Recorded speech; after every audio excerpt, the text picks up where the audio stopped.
si on considérait le Covid comme une simple maladie courante au même titre que la grippe? Eh bien, c'est le parti pris de l'Espagne qui, dès aujourd'hui, allège ses mesures contre le virus. Qu'est-ce qui change, Céline Géraud ?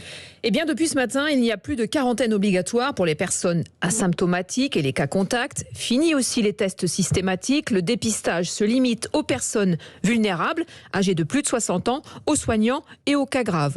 Autre évolution, le gouvernement espagnol privilégie désormais le taux d'occupation des hôpitaux plutôt que le taux d'incidence.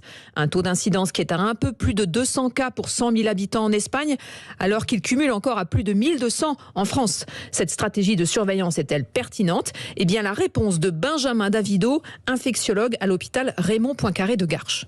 La stratégie espagnole, elle est parfaitement légitime à partir du moment où on considère, comme dans beaucoup de pays, notamment la France, que l'épidémie est sous contrôle et que aujourd'hui, indépendamment du nombre de contaminations journalières, ce qui compte, c'est l'absence de saturation hospitalière. Si on pense que le Covid se saisonnalise, il est légitime de ne pas tester toute l'année l'ensemble des individus. Et ça, je pense que c'est du bon sens.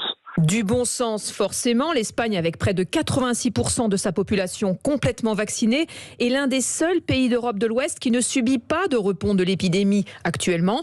17 000 cas positifs quotidiens en moyenne depuis le début du mois de mars, avec plus de 110 000 nouveaux cas confirmés hier en France.